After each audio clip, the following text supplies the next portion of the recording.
जी नाज़रीन, welcome back from the break. और break में जाने से पहले हम बात कर रहे थे मुल्क की मौजूदा सियासी सूरत के हवाले से, और बात कर लेते हैं नवाज़ शरीफ साहब के हवाले से।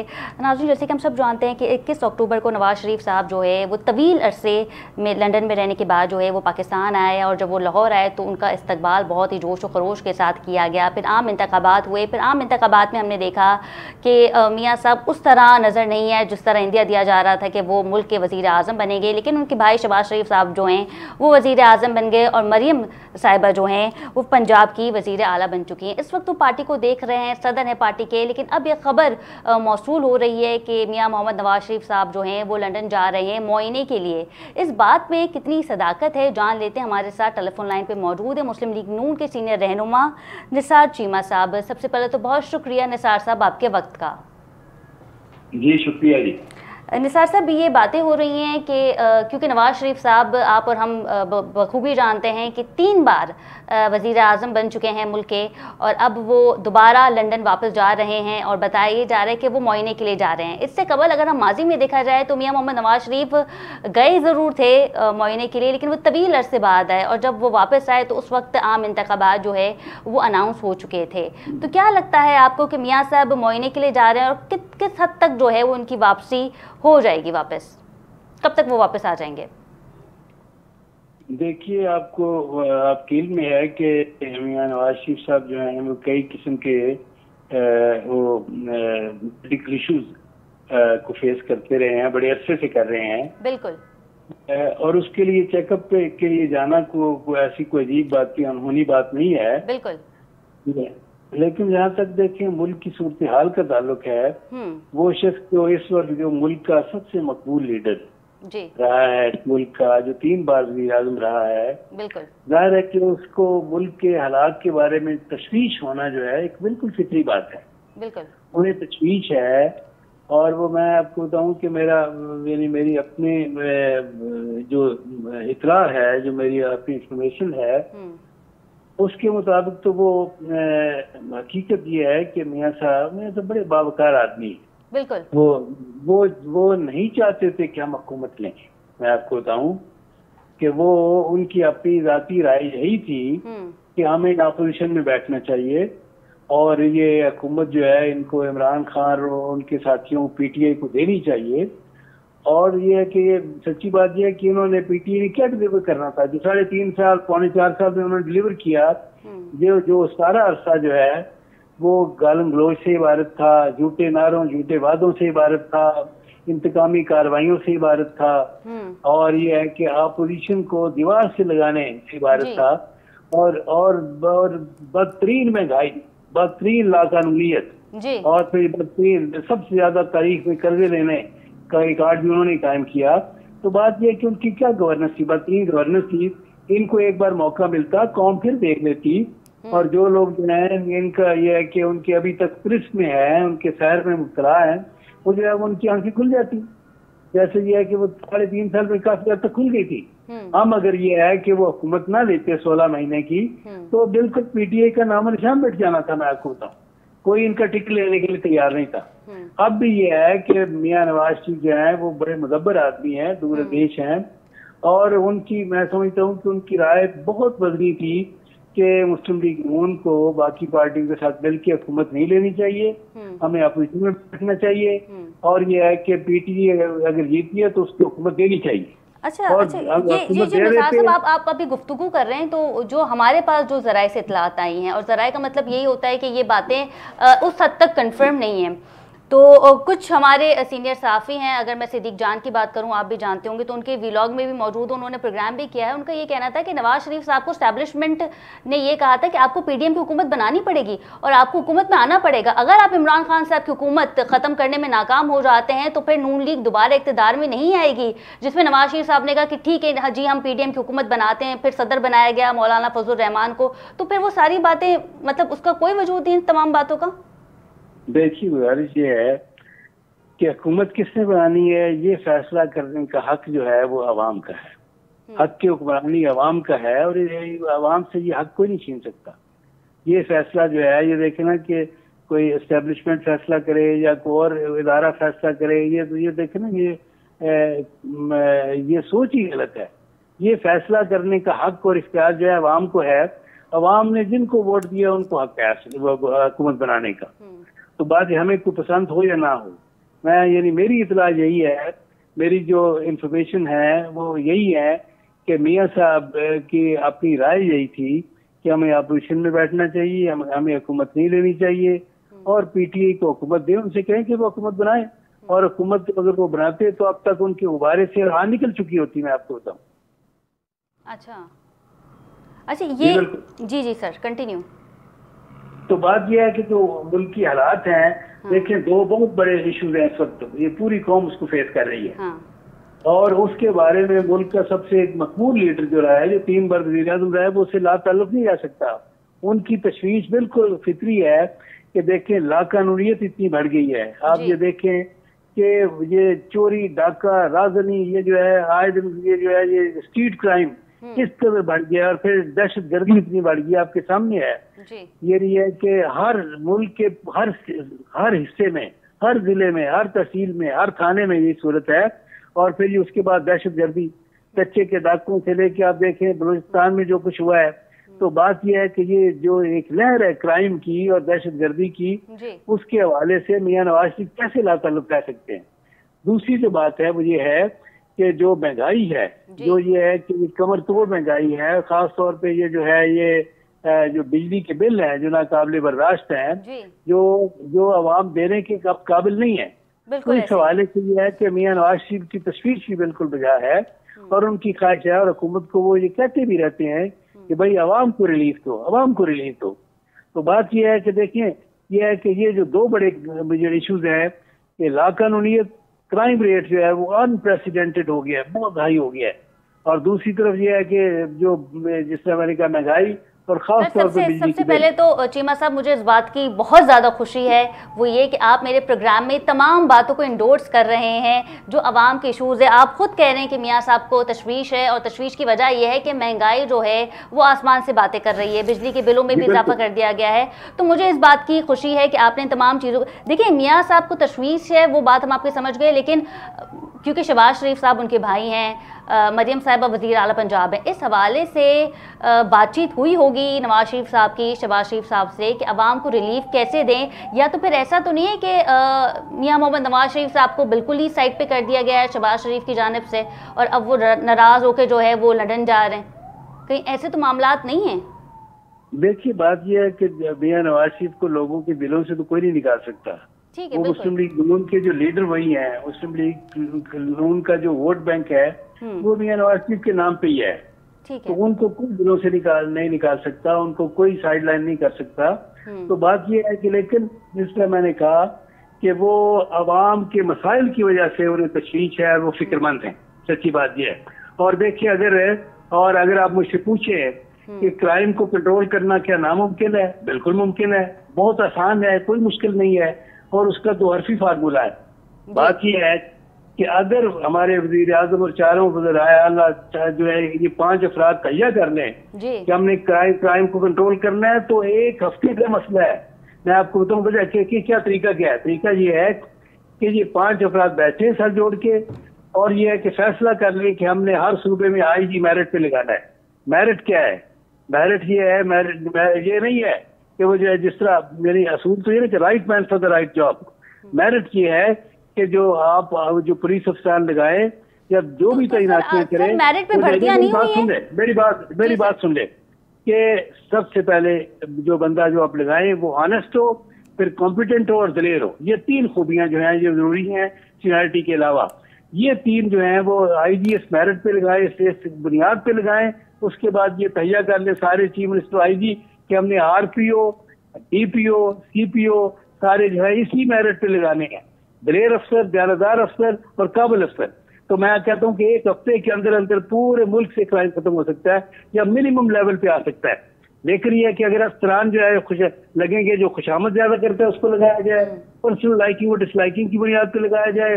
देखिए आजकल तो हालत यह है जिस तरह पुलिस अफसर लगे हुए हैं, मैं अपने जिले की बात करता हूँ, ये गुजरांवाला की, तो ये इनको तो क्राइम से कोई दिलचस्पी, क्राइम फाइटर नहीं है। ये है कि क्राइम को कंट्रोल करने से इनको कोई दिलचस्पी है। बात यह है कि जब तक आप क्राइम फाइटर नहीं लगाओगे। पंजाब मेरिट पे लगे हुए हैं।